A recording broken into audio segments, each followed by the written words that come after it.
Bienvenido a Café Colao, un espacio donde molimos los temas complejos que afectan a nuestra comunidad latina y lo colamos para servirlos con claridad, sabor, propósito y entendimiento. Soy Angie Perez-Delgado, presidente y CEO de Ibero-American Action League, y hoy nos sentamos a colar juntos un tema que impacta a nuestra comunidad. Good morning, everyone. I have the great pleasure of being here today with Al Burgos. How are you, Al? Very good. Very excited to be here. Uh, thanks for inviting me. I like to share some wonderful information with your audience. Yes, we're going to talk all about taxes. But before we talk about taxes, I'm glad we made it here. I'm sure you enjoyed the Super Bowl yesterday. How was it for you? It was great. The halftime show was very enlightening. I got a little emotional. It was nice. Yeah, I got emotional as well. It was beautiful to see our island represented in such a big way, and really bringing Puerto Rico to that field was amazing. I mean, he even brought the grass. All those those were Yeah, people. yeah. It was a story. Yeah. It was a story that he depicted there. Sure King. Um, even the electric poles. At first, I'm like, Yes. what's that about? Then we have all the electrical outages in Puerto Rico. And I said, Yes. wow. Yes. The love. There was the marriage.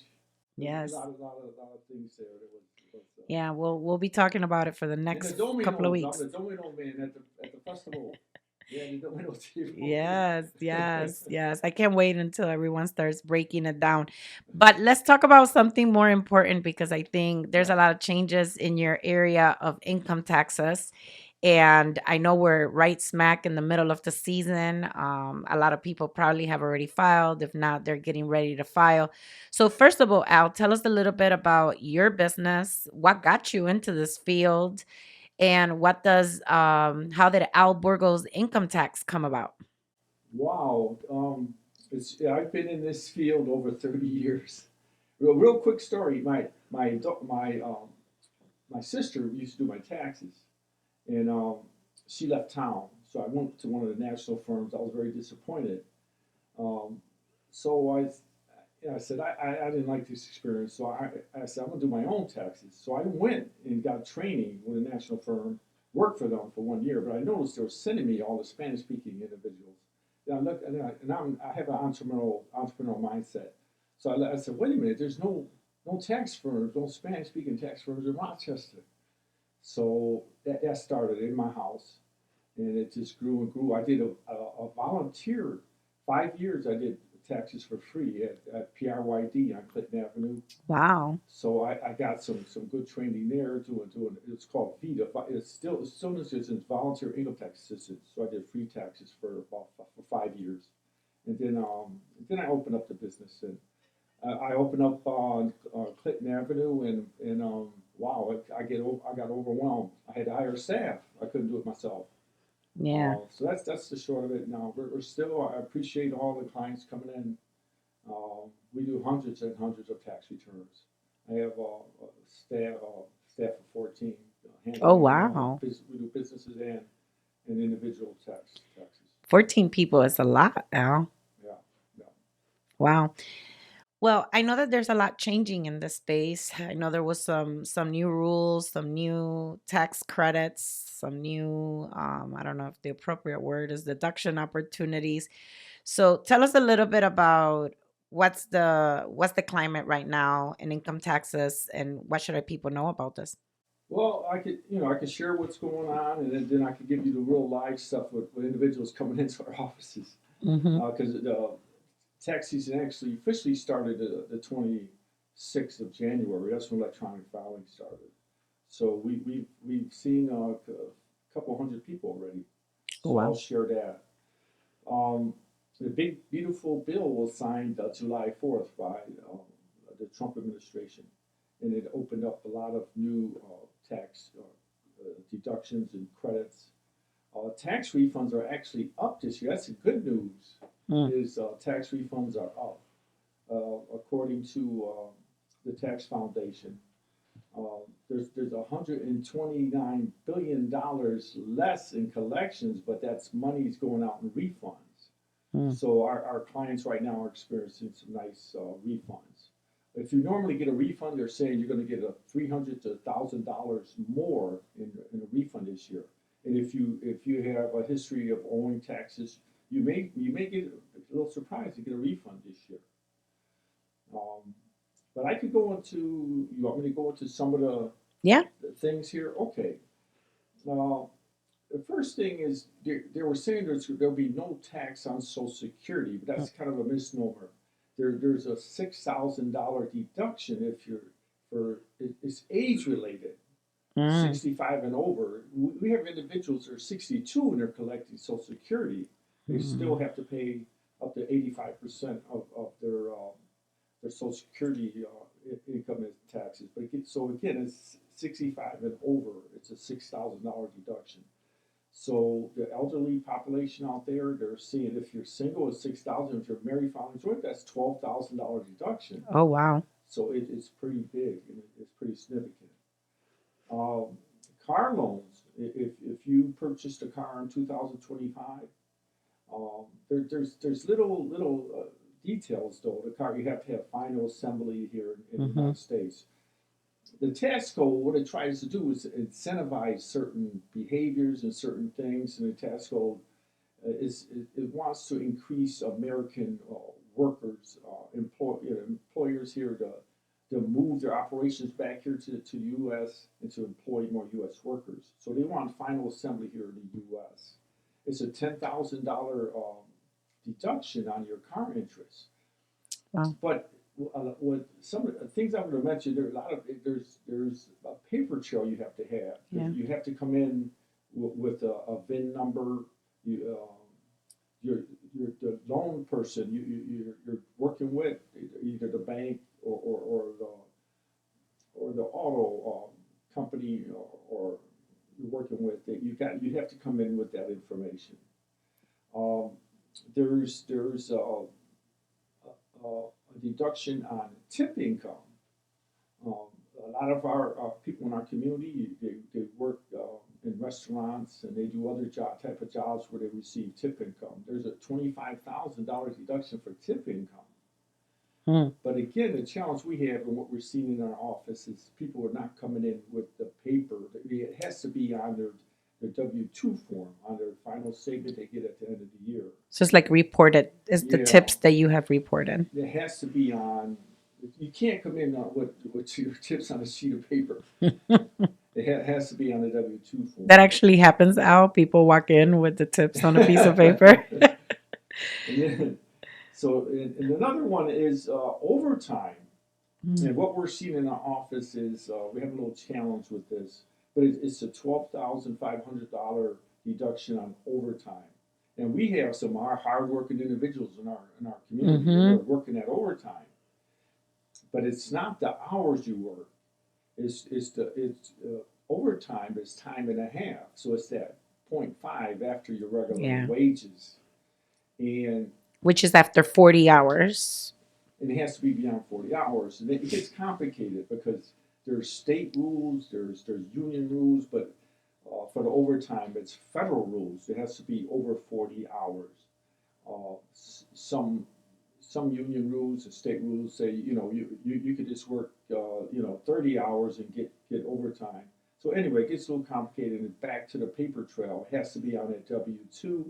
There's an exception where we're telling our clients, go back to your employer if they did not report it on W-2, get a statement. And what we do is we make a PDF copy of that statement and we send it with the tax return. This is because this tax bill was signed in July of 2005. So some employers, they don't have the software.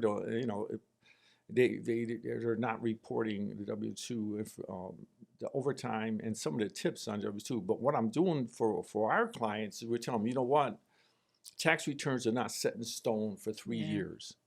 So if you don't have the proper information, we're going to file your tax return, but we could change it later on. If you come in with a corrected W-2, you come in with a statement later on in a year, we're not going to charge you. We call them amended returns. And for example, there's a fee for men returns, and with our firm it's $100. I say I'm waiving that. Oh, wow. I'm waiving that if your employer is not compliant and not giving you reporting that overtime or tips, we're going to help you out because I'm here to help our clients out. Some other things are it's not going to impact a lot of people in my client base, but real estate and property taxes, it was limited at 10,000. It's up to 40,000 now. And this is your home and it's second home too, because I know a lot of folks in our community have a home here. They'll have a home in Florida, they have a home in Puerto Rico. So you have again up to $40,000 in state and local taxes, they call it SALT deduction, but it's primarily that mortgage interest. And in New York State, it's a lot of our homes are very highly valued, and you're paying a lot for that mortgage interest. So that's a good one there. Electric vehicles and home energy credits, they're phasing that out, but if you purchased a electric vehicle or did some energy home improvements, this is the last year you could do for that. You could benefit from that. So, Al, quick question. Yeah. I was telling you that my husband bought an American car. He bought a Dodge Challenger, and when we went to look, because like you said, there's things that you need to be able to verify. You just don't put hey, I bought an American car and get the credit. And to our surprise, we found out that our Dodge was built in Canada, therefore it did not qualify. So those are the nuances. I've also heard a lot about this tax, no tips on tax. Is there a minimum? I know there was like a big debate about whether it only applied to tips under 25,000 or I think above. There was some back and forth that was happening. What are the details on those, considering that so many of our folks probably work in the food industry and are subject to this? What are the details with that no tax on tips? The no tax on tips is it's up to $25,000. But the thing is, the tips have to be voluntary. Okay, you go into some establishments, and the tips are part of the fee. I always, wow. when I go out to eat, I'm sure everybody out there, you have to look at Yes. your receipt. Sometimes they put that tip in there. Those are not are eligible. Oh, that is horrible. That is Yeah. like a new So it has to be trend. a voluntary tip. So I'm wondering, right? Like people, because a lot of restaurants, I mean, I could tell you a handful of Spanish restaurants that I've gone to that I've had to quickly say, wait a minute, like the tip is already included. Yeah, see. Therefore, I don't add an additional tip. And it's also a high tip, right? Because most tips come in when they're in the receipt, they're at 18%. I'm assuming they started doing that because there's people that don't tip, right? And they want to give their employees a tip. Right. But from what I'm hearing from you is that actually works against It works the against service them, yeah. worker. Why is that, Al? Like, why that specific rule? Well, I couldn't understand. That's how they wrote it up. Because it's a gratuity. They want you to voluntarily give the money. And they see it as a service fee if it's included in the receipt. And the other thing is, I personally like to give cash tips. So cash tips, individual can't come in with a sheet of paper saying, "Oh, I got all these tips here." It has to be recorded again on the employer. The employee has to tell the employer So that how they does received the tips, so they Oh. can put that on a W-2. Oh, wow. So then if it's a cash tip, an employer may not necessarily They don't be know. recording They that. don't know. Yeah. Again, there has to be paper trails. So the IRS has to know. They know by what's reported on the W-2 from what the employer sends in. So how many people are really benefiting from this? I mean, do you think those little nuances are really knocking out a lot of the service workers that are working in large institutions where tip is being included? Now it's seen as a fee. And then the other big form of tip, which is cash, because I agree, like a lot of people only tip with cash. those may not even be included. Like, how many people are really actually benefiting from this? Well, we've seen Okay. some clients come in. I looked at a return over the weekend, and we had one individual who had over $14,000 in tips. Mm, I can't say the individual, but he was a Monta Alabon mm. employee, Oh, and okay. they're reporting properly, and they're reporting Oh, the that's tips good. received by their workers. So, is part of your role, do businesses come to you to ask, for advice? Obviously, if I'm running a restaurant and I knew that mandating putting the tip in the receipt is actually not going to do good service to my employees, or if I don't have a mechanism, do people come to you and say, hey, Al, I'm starting this Well, business? we tell them you follow the rules. Put it, Mm, again. If you don't if you don't follow the tax rule, it's a crime. yeah. Okay, so we don't want people to be doing illegal things, Yeah. and so they should be included in those, reporting it and putting it on in the W-2s. That's what we tell them. We don't give them advice on doing Yeah. circumventing Yeah. But it's the so tax important laws. for them to know their right. Like, when sometimes a lot of people start a business and they forget that this business is going to be attached to tax requirements and expectations. And I think, like, this is a great detail, right? If Yeah. you run a restaurant and you have staff and there's tips involved, you obviously need. And even though when you said overtime that employers don't report it, that to me, I was thinking of our own, but we use a system. Obviously, we have a human resource information system, so we split everything, overtime, deductions, bonuses, anything like that is visible. But you're saying that's not Well, let always me true. elaborate down that, Mm-hmm. because they're coming in with pay stubs, okay, and the pay stubs show the overtime, Mm-hmm. but again, they're not breaking it down. Where again, there's the hourly, and then there's the 0.5 that's overtime.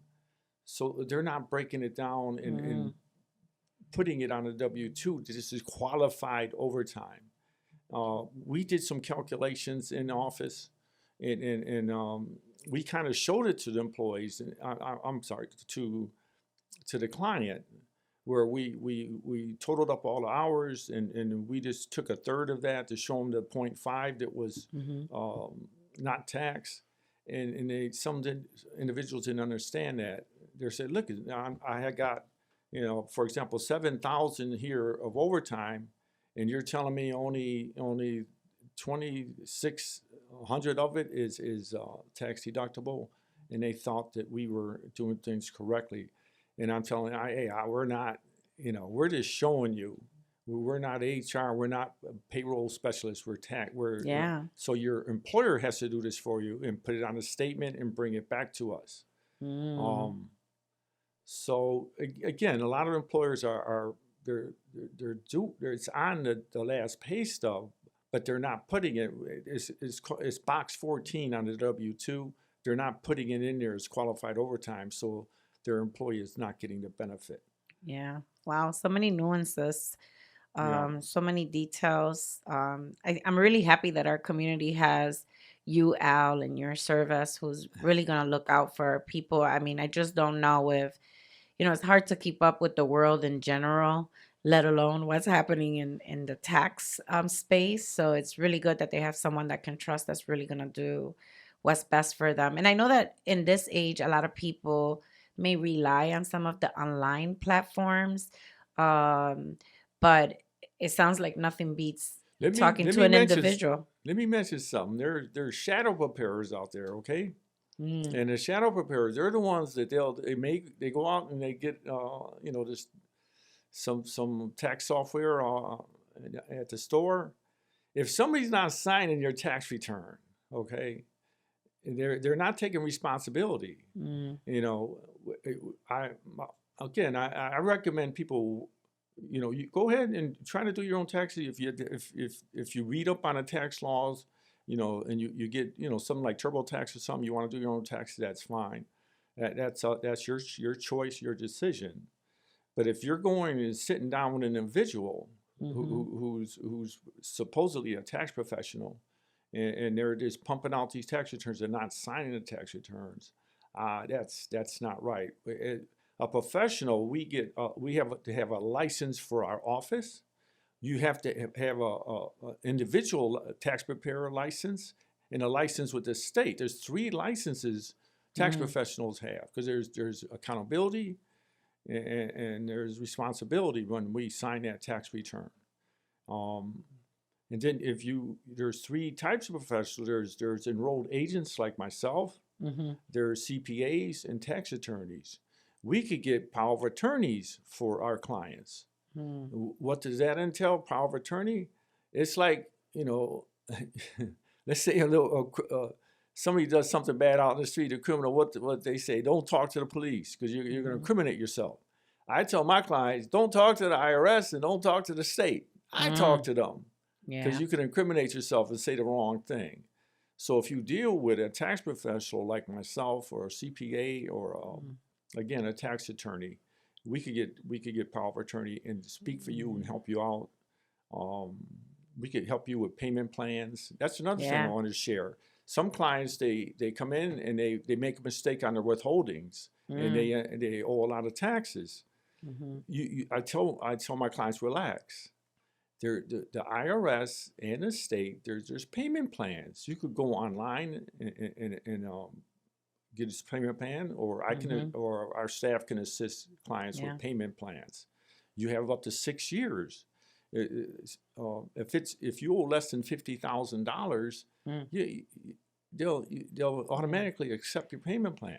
Wow. And so the whole key is, I tell my clients, do not ignore IRS statements or New York State statements. It's communication. They get upset if you ignore their statements. Just you communicate with them, or come in to our office or any other professional, and just communicate with the IRS and communicate with the state, and set up payment plans with them if you have to. Yeah. Well, Al, we're going to take a little break, and then we're going to come back, and I know you've got some real stories about real challenges. We can talk a little bit about that.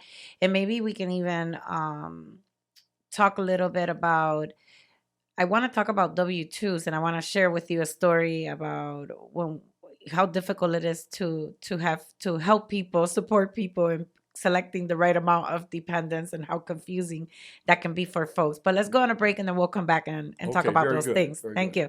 Hi, this is Al Burgos, president of Burgos Income Tax. Me and my team have provided tax and notary services to our community since 1991. We are here year-round to serve you. Call us today, 266-2680. Burgos Income Tax, 266-2680. Sí, hablamos español. All right, we're back, Al. So we've talked about a lot of different things, a lot of different nuances, but you said something at the end that triggered some thinking in my mind. It's about how important it is to have the right deductions. I remember when I was a single mom, my goal was always to keep as much of my money in my paycheck. And that actually backfired on me a couple of times in my younger years, because then I would end up owing. And I watch sometimes, like even my own staff, they struggle with, how to select deductions. And it sounds like that's probably the fastest way for people to get in trouble, is to put too many deductions in their W-2s. Yes, we see that, unfortunately, a lot in our office. I just had a discussion Saturday with a client, because it's called a W-4 form, and there's a complementary form on the state. And you indicate in there, as you mentioned, you want to keep as much money as I tell people, try to get to zero. A huge refund is not something to brag about, because you need your money every week or bi-weekly, to take care of your household needs and things of that sort. But some individuals, they put in there, they put exempt, where there's no taxes withheld, or they'll put down multiple dependents, and it's in there. They end up not withholding enough, and then they get a big tax bill. I have one again just a couple of days ago. She owed over $2,000, And then I sold her. She had like 40,000 in earnings. She had like $300 withholding. Oh, And wow. and she's like, "Oh, I made a mistake." I said, "Yeah, you made a mistake, but just don't repeat the mistake." Yeah. I said, "Go in and get that W-4 form and change it as soon as possible."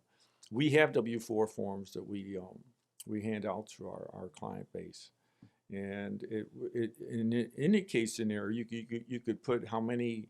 And another one too is if you have multiple jobs. Yes. You know, on a W-4 form, there's a little box you check if you have multiple jobs.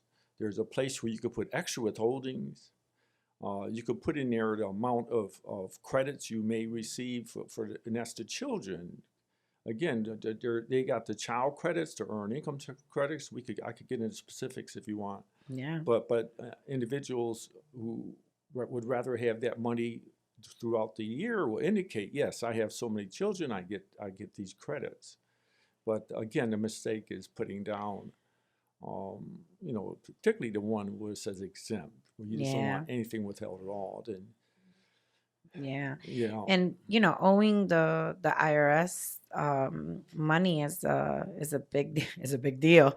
And like you said, right, then you can't really hide from them. But I think that that's probably one of the biggest challenges in our community. I mean, I even see it in our staff, right? They're trying to keep as much of their revenue inside. Another thing that I learned, you can tell me this is true or not, but really your older kids after a certain age don't have the same impact on your income taxes, right? Your no, 17-year-old doesn't have the same impact as your no, as your 10-year-old, I feel. yeah. The thing is, the child credit, once they reach 17, you lose it. Mm-hmm. The child credit is 2,000. This year is 2,200 per child. And Yeah. then there's a state complement to that. If the child is under 4 years old, it's $1,000. Then it Mm-hmm. goes to $330 on the state side above five, from 5 to 16. Once they turn 17, it goes away. And then what we do is we alert our clients. We say, listen, Oh, you got this huge refund. You got this credit. Your child's going to turn 18 next year or in a couple of years. Be prepared to adjust your withholdings because it's totally different. yeah. Um, the earned income tax credit. Mm-hmm. Just to give you an example, with the earned income credits, you could get for 3 children, it's $8,046. Uh, for 2 children, $7,316. Wow. And it's based on, again, the number of children you have and the income you have. So we track the income for clients too. And what I do is I make a little mountain like, and Mm. for example, like the earned income credit, I tell them if you don't make no money, you don't get the earned income tax credit. You Mm-hmm. make approximately about $30,000, you get the max. And then as you increase your income, you get to the 60,000 range, you lose that earned income tax credit because they don't I'm trying to explain things. They say, why did Yeah. I lose all this money? Because your earnings went up, or Yeah. you have one less child because they turn 18. So we Yeah. explain these things to clients, and it's all about knowledge and Mm-hmm. understand. Don't run away from this. Talk to, eh, it's like going to a doctor. You got an Yeah. ailment. The doctor tells you what you Yes. got. You Yeah. talk with a competent tax professional. They'll Yes. explain things to you, and once you understand it, you say, that's not bad. Okay, I could Mhm. figure this out, and I could make adjustments, and it's I love your example because I do think talking to a competent and licensed tax professional is really the way to go because yeah. it's complex and there's obviously a lot of nuances, a lot of things that you may not be aware of. I'm curious to hear from you, Al. One of the big things that happened this year was the administration was asking the IRS for data to kind of get a list of some of our undocumented folks that are obviously working in this community. One of the things that I always stressed to our immigrant families was the importance of filing taxes Is that population a population that's reaching your office? And if so, are you seeing a decrease this year, or are you seeing more people report income tax? Well, we individuals have to have a social security uh, number, and we have individuals come in here who are they're documented because they have social security numbers, Mm-hmm. and so we so that's who we work with. If somebody's getting money under the table and things of that Yeah. sort, they're undocumented, they don't have. Because we have to have a license. Yeah. You got to have a license. You have to have a social security Mm-hmm. card. Um, and so that's who we work with. So we don't Yeah. have individuals, and if they're, we have individuals who are independent contractors, okay, who they get Mm-hmm. 1099 statements. Mm-hmm. We work with them, but again, they got to have social security number Yeah. for that. Yeah, we definitely, for all of our families, they obviously, a lot of them have a work authorization document, and we, those who are working in a legal way, we definitely say, like, don't be scared of whatever is happening with immigration at the federal level. You don't want to get in trouble with the IRS. No, So make sure that you're filing your taxes. One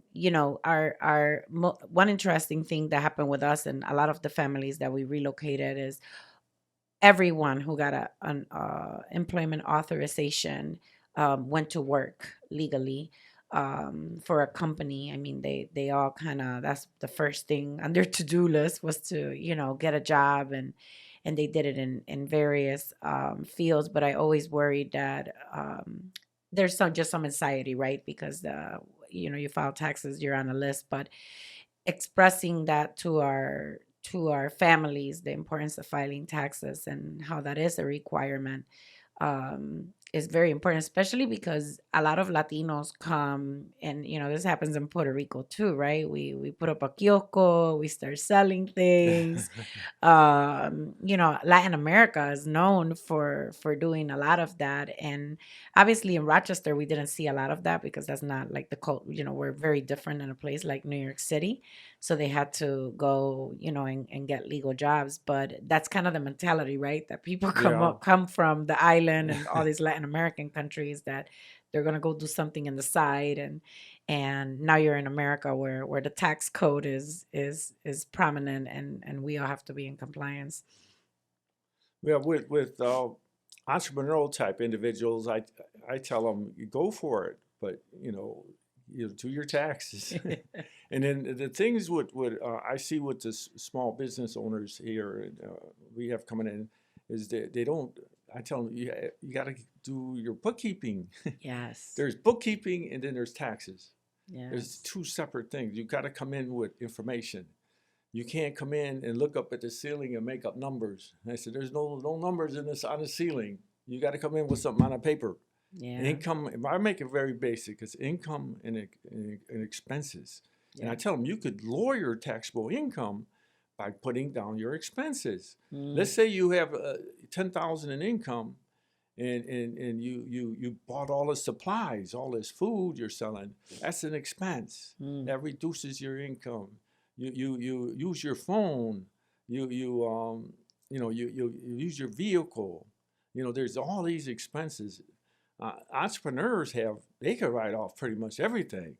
Yeah. They could write off their food, they could write off their housing, their cars, all kind of stuff. But you got to have a paper trail. You Yeah. have to write it down, and it benefits you because it lowers your taxable income by having that documentation.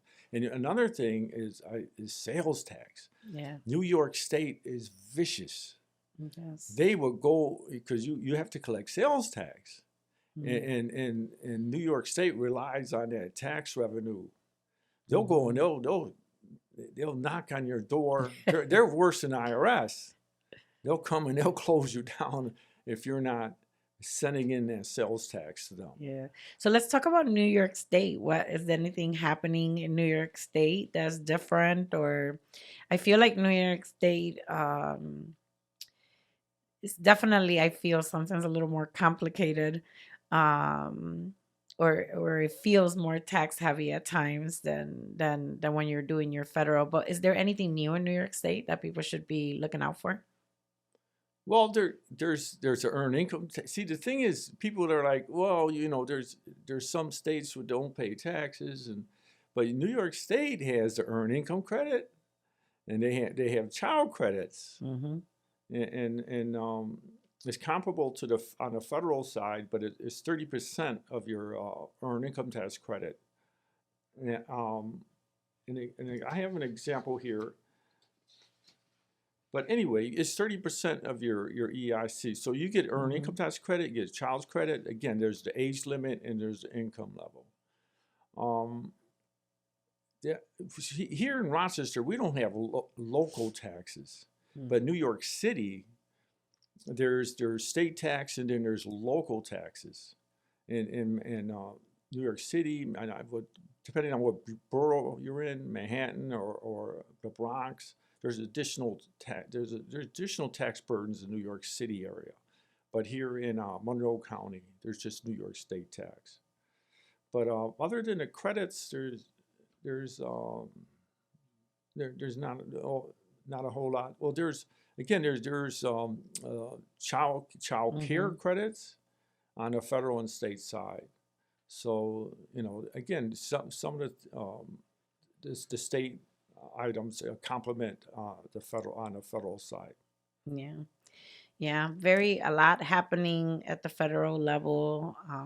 Sounds like some things, if you meet the criteria, can be very good for your income tax returns. Let me mention something that's new. There's a they call it the Trump account, and it's new this year, and I like it. What it is again, we want to let our community know that they could be entrepreneurs, they could earn money, they can invest. You look at people in this country who have wealth. What they do is they buy assets, and they'll buy a house, then they'll buy another house and rent it out. You could do it too. I tell my clients, buy a house, get another house, rent that house out. You could do it. I said, there's people in our community that are doing that. And then I also tell them, you have a job, you get a little side gig. And I said, it's all the mindset you have to have. I was brought up with this mindset. It's in my family. I mean, I'm sure community knows my brother Roberto, and he's always, you go out and help the community. And I said, if you have entrepreneurial style, you help the community, but it's okay to get monetized for it. And there's a lot of benefits to it. Yeah. So, entrepreneurs, investors.